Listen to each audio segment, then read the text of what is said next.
pensionerlar, pensiya yoshiga yaqinlashayotganlar, mehnat daftarchasi bor, lekin ish staji to'liq hisoblanganmi yo'qmi bilmayotganlar. Bugungi ma'lumot siz uchun juda muhim. Chunki pensiya masalasida bitta kichik xato ham odamning har oy oladigan puliga ta'sir qiladi. Bir hujjat topilmasa, bir oy ish staji kiritilmasa, biror ma'lumot elektron bazada ko'rinmasa, natijada pensiya kamroq chiqishi yoki tayinlash jarayoni cho'zilib ketishi mumkin. Men bugun sizga yangicha pensiyalar atrofida nimalar muhokama qilinayotgani, amalda nimalar o'zgarayotgani, kimlar hozirdan tayyorlanishi kerakligi, qaysi hujjatlarni yig'ish zarurligi va eng muhimi, o'z huquqingizni qanday himoya qilish kerakligini oddiy tilda tushuntiraman. Bu gaplar faqat bugungi pensionerlarga emas, ertaga pensiyaga chiqadigan har bir odamga tegishli. Shuning uchun videoni oxirigacha ko'ring. Hoziroq kanalga obuna bo'ling va like bosib qo'ying. Chunki bunday ma'lumotni vaqtida bilgan odam keyin sarson bo'lmaydi. Avval pensiya masalasi ko'proq qog'oz hujjatlarga bog'liq edi. Odam ishlagan joydan ma'lumotnoma olardi, mehnat daftarchasini ko'tarib yurardi, arxivdan tasdiq izlar edi, ish haqi bo'yicha ma'lumot topishga urinardi. Kimdir zavodda ishlagan, zavod yopilib ketgan, kimdir kolxozda ishlagan. Kolxozning hujjatlari qayerda ekani noma'lum. Kimdir xususiy korxonada ishlagan, korxona tugatilgan.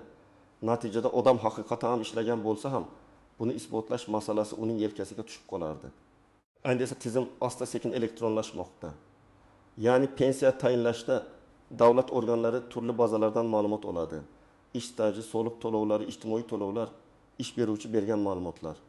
Shaxsiy identifikatsiya ma'lumotlari ayrim hollarda arxiv hujjatlari elektron ko'rinishda tekshiriladi. Bu bir tomondan yaxshi, chunki odam har bir eshikni taqillatib yurmasligi kerak. Lekin ikkinchi tomondan xavf ham bor. Agar bazada ma'lumot noto'g'ri bo'lsa, umuman kiritilmagan bo'lsa yoki familiya, ism, otasining ismi, tug'ilgan sana bo'yicha xatolik bo'lsa, tizim sizning stajingizni ko'rmasligi mumkin. Mana asosiy muammo shu. Pensiya yangicha hisoblanayotgan paytda odamlar eski hujjatlari bilan yangi elektron tizim o'rtada qolib ketmasligi kerak. Men ko'p hollarda shuni ko'raman. Odam 20 yil ishlaganman deydi, lekin bazada 21 yil ko'rinadi. Odam oyligim yaxshi bo'lgan deydi, lekin hujjatda faqat minimal maosh ko'rsatilgan. Odam imtiyozli stajim bor deydi, lekin bu stajni tasdiqlovchi buyruq yoki ma'lumotnoma yo'q. Shunda pensiya tayinlovchi organ taxmin bilan emas, hujjat bilan ishlaydi.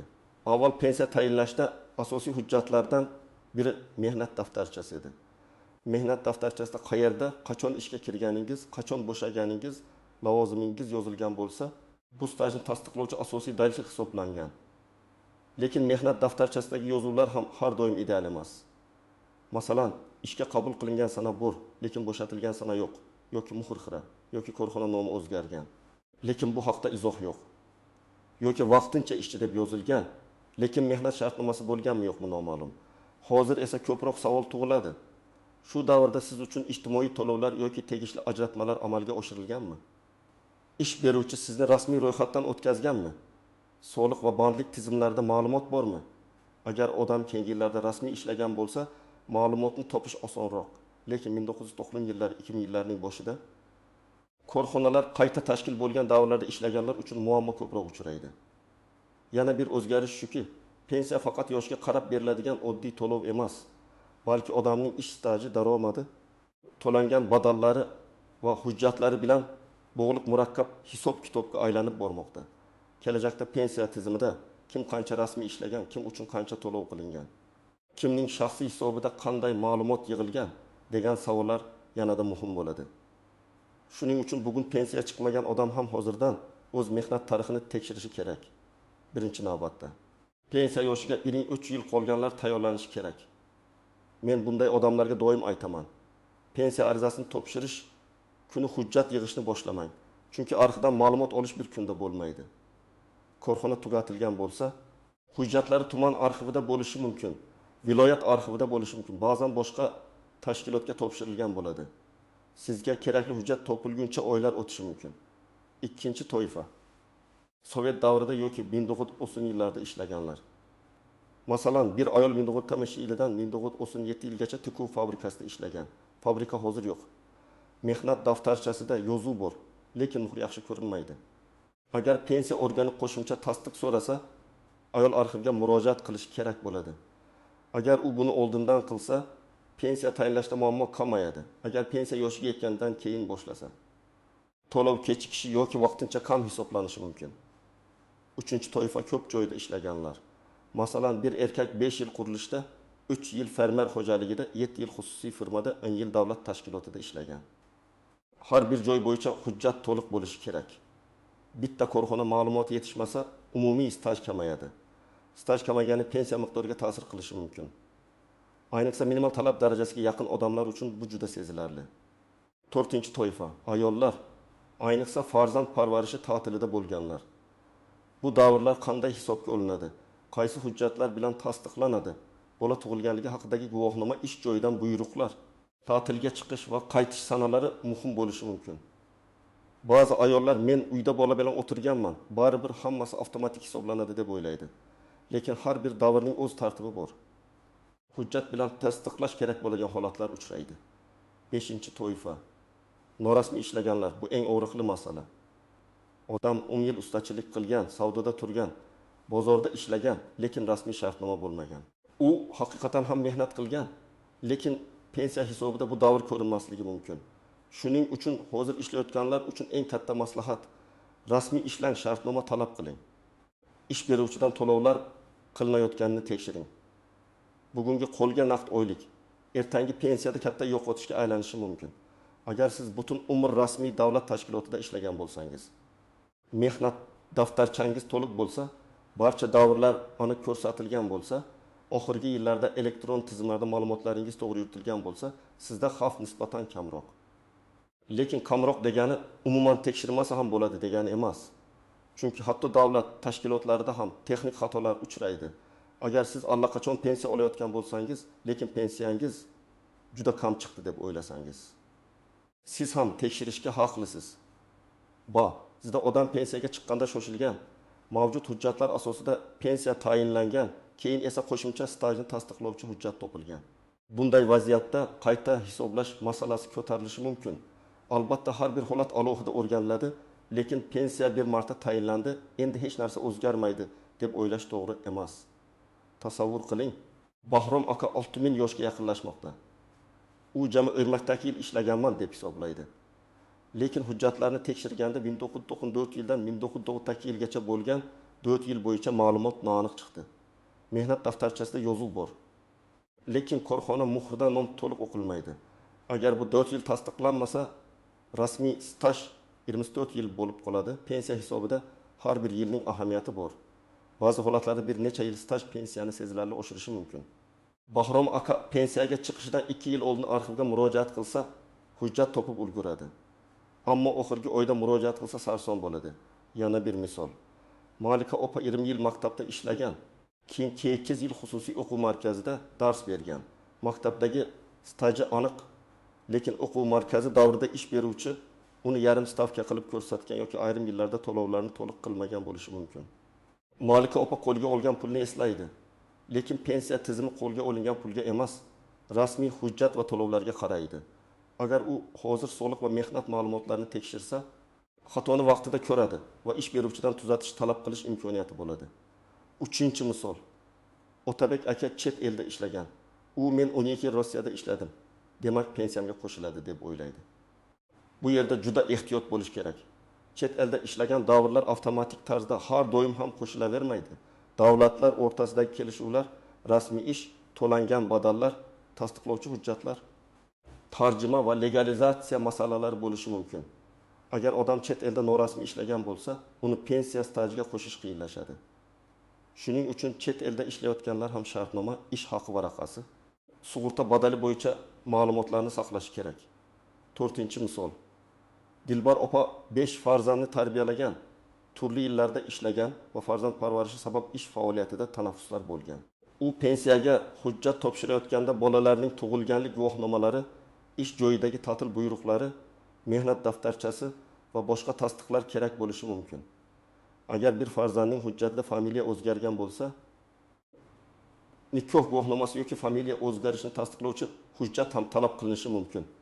Mana shu mayda ko'ringan narsalar amalda juda katta ahamiyatga ega. Eng katta nozik jihat shuki, odamning og'zaki gapi pensiya hisobida yetarli dalil bo'lmaydi. Men ishlaganman, hamma biladi degan gap insoniy jihatdan tushunarli, lekin rasmiy hisob-kitobda hujjat kerak. Agar hujjat yo'q bo'lsa, uni tiklash, arxivdan olish, sud orqali faktni tasdiqlash kabi yo'llar bo'lishi mumkin. Lekin bular vaqt talab qiladi. Ikkinchi nozik jihat familiya va ismdagi farqlar. Masalan, mehnat daftarchasida Gulnora deb yozilgan. Pasportda Gulnoza bo'lishi mumkin. Yoki otasining ismi bir joyda Abdullayevna, boshqa joyda Abdullayev qizi deb yozilgan bo'ladi. Tizim buni boshqa shaxs deb qabul qilishi yoki qo'shimcha tasdiq so'rashi mumkin. Shuning uchun barcha hujjatlaringizdagi ism, familiya mosligini tekshiring. Uchinchi nozik jihat ish beruvchining qarzi yoki xatosi. Ba'zan odam rasmiy ishlagan, lekin ish beruvchi tegishli to'lovlarni vaqtida qilmagan. Bu holatda xodim aybdor emasdek ko'rinadi, lekin pensiya hisobida muammo tug'ilishi mumkin. Shuning uchun ishlayotgan davrning o'zida ish beruvchidan rasmiylashtirishni talab qilish kerak. Har oylik varaqasi yoki hisob-kitob ma'lumotlarini olish foydali. To'rtinchi nozik jihat imtiyozli pensiya yoki alohida sharoitlarda ishlash. Og'ir, zararli, xavfli ishlar bo'yicha alohida tartiblar bo'lishi mumkin. Lekin bunday ishni isbotlash uchun oddiy men zavodda ishlaganman yetmaydi. Aynan qaysi lavozim, qaysi sex, qaysi sharoit, qaysi buyruq asosida ishlaganingiz ko'rsatilishi kerak.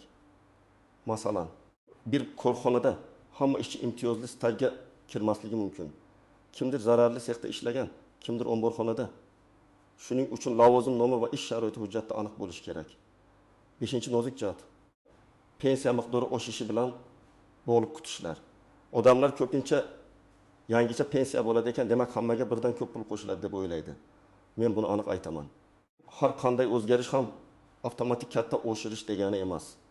Ba'zi o'zgarishlar hisob-kitobni adolatliroq qilishga, ma'lumotlarni elektronlashtirishga, ayrim toifalarni qo'llab-quvvatlashga qaratilgan bo'lishi mumkin. Kimdir yutadi. Kimdirda o'zgarish kam seziladi, kimdadir esa hujjatdagi kamchiliklar sabab kutilgan natija chiqmasligi mumkin. 6-nozik jihat. Pensiyaga chiqish vaqtini noto'g'ri tanlash. Ayrimlar yana 1 yil ishlasam pensiyam ancha oshadimi deb so'raydi. Bu savolga umumiy javob yo'q. Agar qo'shimcha yil rasmiy stajni oshirsa, daromad ko'rsatkishiga ta'sir qilsa, albatta foydali bo'lishi mumkin. Lekin har bir insonning staji, maoshi, yoshi, hujjatlari boshqacha. Shuning uchun pensiyaga chiqishdan oldin taxminiy hisob-kitobni so'rab ko'rish kerak. Endi eng muhim qismga o'tamiz. Siz hozirdan nima qilishingiz kerak? Men buni bosqichma-bosqich aytaman. Birinchi qadam. Barcha shaxsiy hujjatlaringizni tekshiring. Pasport yoki ID karta, tug'ilganlik haqidagi ma'lumotlar, nikoh guvohnomasi, familiya o'zgargan bo'lsa, shu haqdagi hujjatlar, farzandlar tug'ilganlik guvohnomalari tartibda bo'lsin. Ayniqsa ayollar nikohdan keyin familiya o'zgargan bo'lsa, eski hujjatlar bilan yangi hujjatlar o'rtasida bog'liqlikni tasdiqlovchi hujjatni albatta saqlash kerak. Ikkinchi qadam, mehnat daftarchangizni varaqlab chiqing. Har bir ishga kirish va bo'shash sanasi bormi? Muhr bormi? Lavozim aniq yozilganmi? Korxona nomi to'g'rimi? Bo'shatilganlik haqida buyruq raqami ko'rsatilganmi?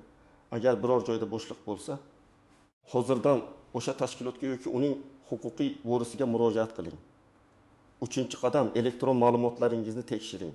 Yagona interaktiv davlat xizmatlari portali, pensiya jamg'armasi bo'limlari, soliq organlari yoki tegishli davlat xizmatlari orqali siz haqingizdagi mehnat va to'lov ma'lumotlari qanday ko'rinayotganini bilishga harakat qiling. Agar elektron tizimdan foydalanishni bilmasangiz, farzandingizdan, ishonchli qarindoshingizdan yoki davlat xizmatlari markazi xodimlaridan yordam so'rang. Muhimi, parol va shaxsiy ma'lumotlarni begona odamlarga bermang. 4-qadam, arxiv hujjatlarini oldindan tayyorlang. Agar ishlagan korxonangiz yopilgan bo'lsa, avval tuman yoki shahar arxiviga murojaat qiling. Murojaatda to'liq ism, familiyangizni, tug'ilgan sanangizni, ishlagan korxona nomini, taxminiy ishlagan yillaringizni, lavozimingizni yozing.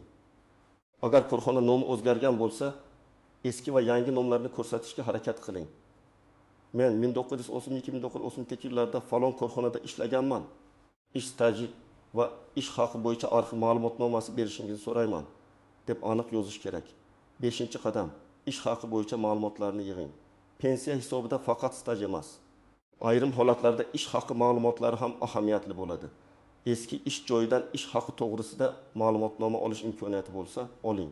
Agar korxona yopilgan bo'lsa, arxivdan ish haqi vedomotlari bo'yicha tasdiq so'rang. Ba'zan staj bor, lekin ish haqi ma'lumoti yo'q bo'lsa, hisob kitob odam kutganidek chiqmasligi mumkin. 6-qadam, agar xatolik topsangiz, og'zaki gap bilan cheklanib qolmang. Albatta yozma murojaat qiling. Murojaatingizda muammo nimada ekani aniq yozing. 1990-yillardagi ish stajim hisobga olinmagan. Familiyam noto'g'ri kiritilgan. Ish joyim nomi xato ko'rsatilgan. To'lovlar bazada ko'rinmayapti kabi. Murojaat nusxasini o'zingizda saqlang. Agar onlayn yuborsangiz, murojaat raqamini yozib oling. 7-qadam, pensiya bo'limiga borayotganda hujjatlarni tartib bilan olib boring. Men tavsiya qilaman, alohida papka qiling. 1-bo'limga shaxsiy hujjatlar, 2-bo'limga mehnat daftarchasi nusxalari, 3-bo'limga arxiv ma'lumotnomalari, 4-bo'limga ish haqi ma'lumotlari, 5-bo'limga farzandlar, nikoh, familiya o'zgarishi bo'yicha hujjatlar. Hujjat tartibli bo'lsa, xodim ham tezroq ko'rib chiqadi, siz ham qaysi qog'oz qayerda ekanini bilasiz. 8-qadam, pensiya tayinlangandan keyin ham hisob kitobni tekshiring. Sizga qancha staj hisoblangan, qaysi davrlar kiritilgan, pensiya miqdori qanday asosda chiqqanini so'rashga haqlisiz. Agar tushunmasangiz, menga oddiy tilda tushuntirib bering deb so'rang. Bu sizning huquqingiz. Xodimlar hamma narsani bir og'izda aytib ketishi mumkin, lekin siz yozib oling, savol bering, hujjat nusxalarini so'rang.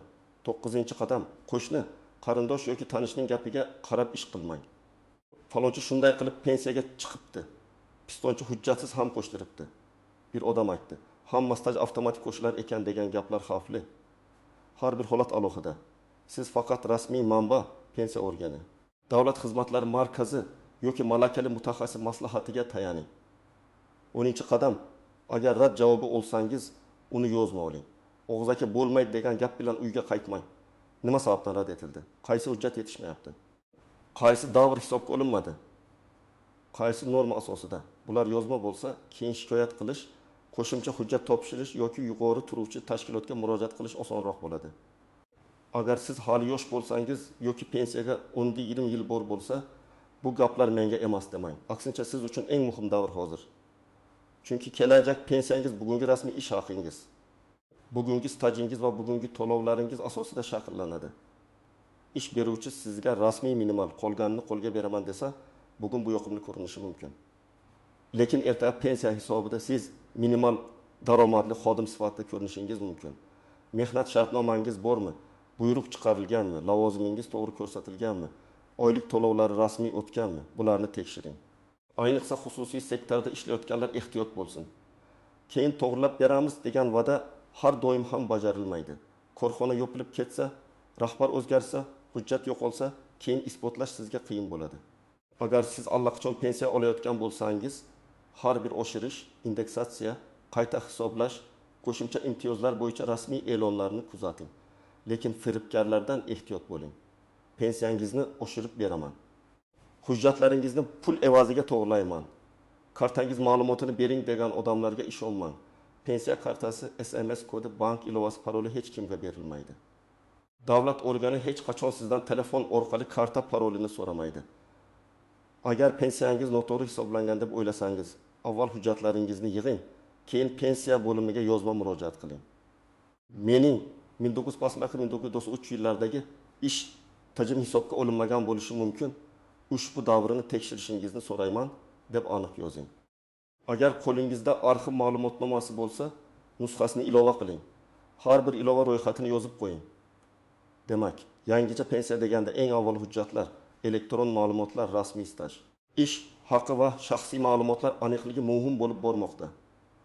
Kim hozirdan tayyorlansa, pensiyaga chiqishda kamroq qiynaladi. Kim hali vaqt bor deb yuraversa, keyin bitta arxiv ma'lumotnomasi ortidan oylar davomida yurishi mumkin.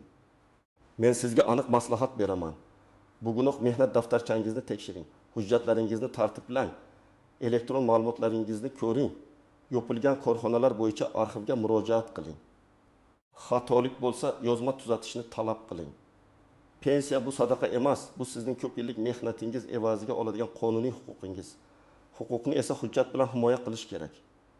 Agar sizda pensiya bo'yicha savol bo'lsa, izohlarda yozing. Qaysi yillarda ishlagansiz? Muammo stajdami, ish haqidami, arxiv hujjatdami yoki elektron bazadami? Men keyingi videolarda eng ko'p uchraydigan savollarga alohida javob beraman.